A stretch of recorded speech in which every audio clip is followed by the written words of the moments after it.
28 और 29 मार्च को भारत के सभी बैंक निजीकरण के विरोध में हड़ताल पर गए। भारत बैंक का निजीकरण करने के लिए एक योजना चलाएगा। इसके विरोध में सभी बैंक हड़ताल पर गए। इसके पहले भी बैंक का निजीकरण हुआ था और माननीय प्रधानमंत्री श्रीमती इंदिरा गांधी ने अपने कार्यकाल में बैंक का निजीकरण किया था और बीच बीच में माननीय मोदी जी भी कुछ बैंक का निजीकरण किए और कुछ ऐसे होते रहता है। लेकिन काम काज में सुधार के लिए अगर निजीकरण किया जाता है वह स्वागत योग्य है। आप बैंक का सुप्रीम कोर्ट के तत्कालीन मुख्य न्यायाधीश ने एक केस के हवाला में बयान दिए थे तो 50,000 रुपया लेने के लिए किसान जब बैंक से लोन लेता है उसे इस तरह से तबाह किया जाता है जो वह आत्महत्या तक कर लेता है। कितने छात्र बैंक से लोन लेकर के पढ़ते हैं, कितने आत्महत्या कर रहे हैं। अपने 14 के पहले 14 तक देश में कितने किसान आत्महत्या किए थे, उसके पीछे बैंक का ही था। यह वही बैंक है जब नीरव मोदी, मेहुल चोकसी, विजय माल्या को 40% कमीशन पर 50% कमीशन पर 10-10 हज़ार करोड़ का लोन दे देते हैं। बैंक से अगर आपको कोई काम हो तो दलाल खोज लीजिए, अगर दलाल मिल गया तो आपको लोन दे देगा और नहीं तो अगर कमीशन पूरी मिली बैंक को तो आपको लोन दे देगा और नहीं तो नियम सिद्धांत कानून इतना पढ़ाएगा बैंक जो आप थक जाइएगा, आपको लोन नहीं मिलेगा।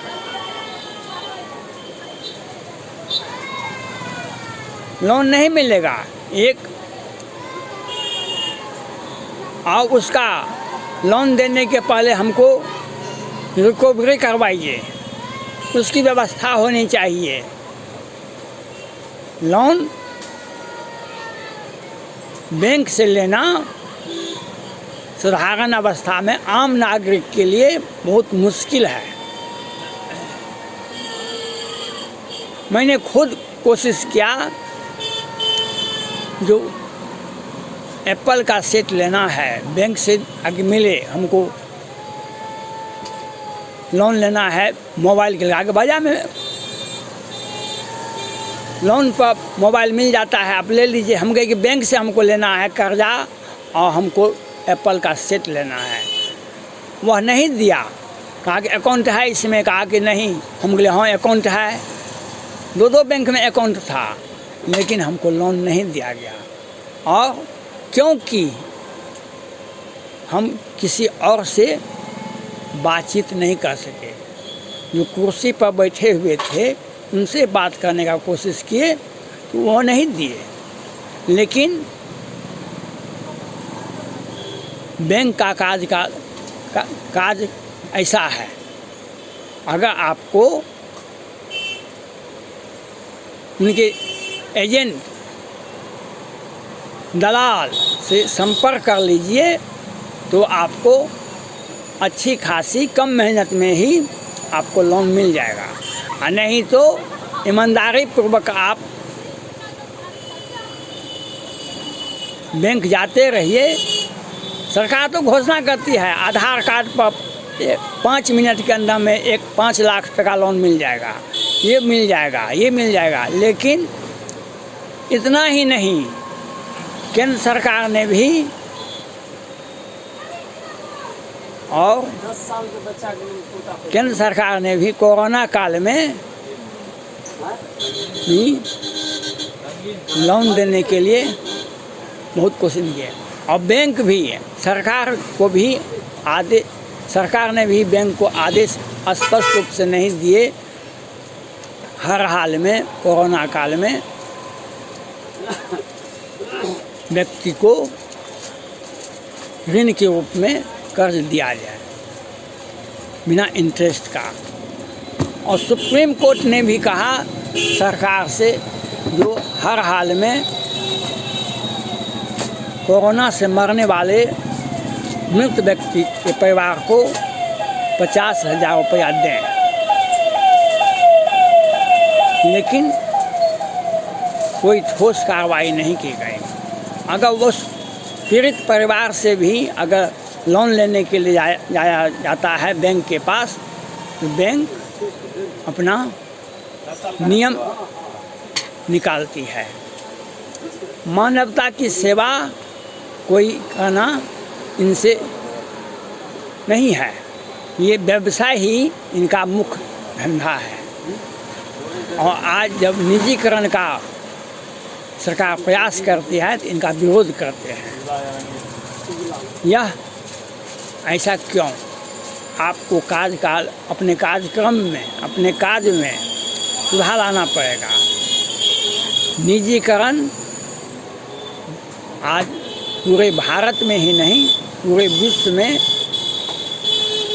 कुछ मंत्रालय को छोड़ करके हर चीज़ का निजीकरण किया जा रहा है। निजीकरण होना चाहिए, लेकिन बैंक का कार्य में सुधार होना चाहिए। वह व्यक्ति का समस्या को देखें और उसका निदान के लिए सोचें। उसे यह नहीं जो हम नियम सिद्धांत, कोरोना काल में कितना लोगों को लोन दिया गया बैंक के द्वारा, वह डाटा तो बहुत बड़ा बना सकती है, लेकिन कार्य कुछ भी नहीं हो सकता है। इसलिए बैंक का निजीकरण बैंक कर्मचारियों का नौकरी, सेवा वह प्रभावित नहीं होना चाहिए। उसे अक्षुण्ण बनाए रखना चाहिए, लेकिन सेवा संहिता में सुधार होना चाहिए। निजीकरण के नाम पर बैंक कर्मियों का शोषण नहीं होना चाहिए। निजीकरण के नाम पर बैंक कर्मियों का शोषण नहीं होना चाहिए, लेकिन समाज के प्रति बैंक को जागरूक होना चाहिए। बैंक को जागरूक होना चाहिए। आपने केंद्र सरकार ने भी कोई स्पष्ट आदेश नहीं दिए कोरोना जैसे महामारी पर, जबकि अमेरिका में एक व्यक्ति को 1 लाख रुपया फ्री दिया गया, लेकिन भारत सरकार ने अपना कोई भी इस तरह का प्रोग्राम नहीं दिया, इस तरह की योजना नहीं दी। ये भारतीय संविधान में वेलफेयर स्टेट की कामना की गई है। जनता के कल्याण के लिए योजना बनाया गया है, लेकिन संविधान के उस भावना का आज उल्लंघन हो रहा है, जिससे जनता त्राहिमाम करती है। सरकार नियम और कानून बना के बैंक का दोहन और शोषण करना चाहती है। वह सिर्फ एक ही उनका क्या बैंक कर्मियों का, बैंक का क्या समस्या है उस पर निदान, उस पर नहीं सोचा जा सकता है, उस पर नहीं सोच रही है। लेकिन निजीकरण का एक हवा, एक योजना बना करके जनता के बीच में और बैंक कर्मियों को, बैंक को भयभीत करने के लिए सरकार एक योजना बनाती है, हम निजीकरण कर देंगे, निजीकरण कर देंगे, चलाएंगे तो वही लोग, आप उसे बेहतर सेवा देने का आदेश दीजिए। और एक पढ़े लिखे युवा को, एक व्यवसायी को बिना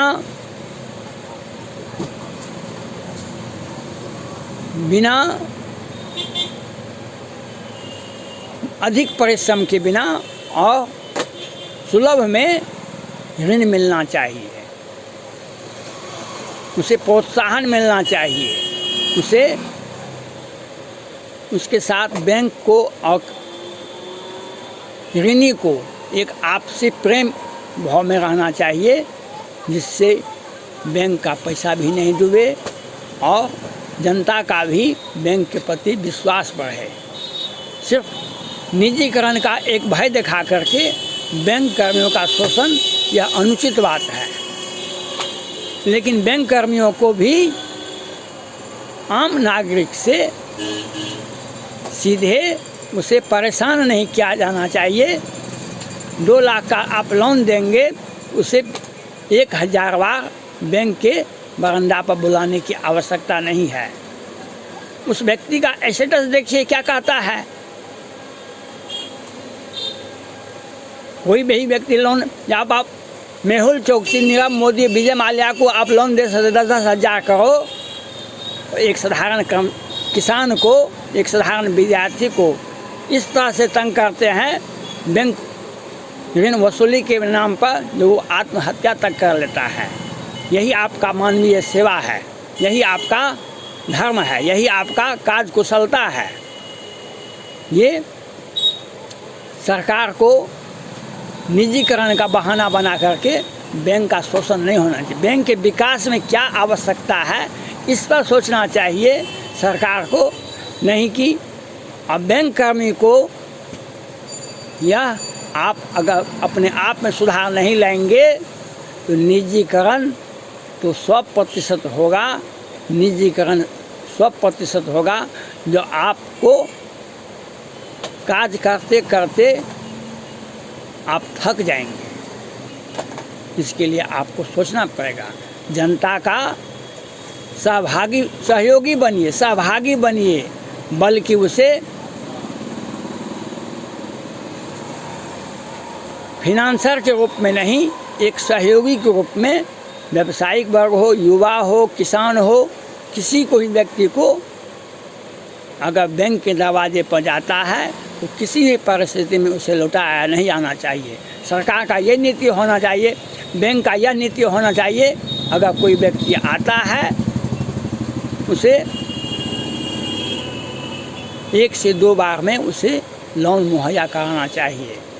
आप कैसे समझ आते हैं कि यह व्यक्ति लोन लेगा नहीं लेगा, हमारा वापस करेगा कि नहीं करेगा? कोई आपके पास में, आप तो सिर्फ दलाल के फेर में रहते हैं, जो आपको उचित कमीशन मिलेगा तो आप लोन देंगे, नहीं तो ऐसे आता है लोग, ऐसे जाता है। मानवीय सेवा, युवकों का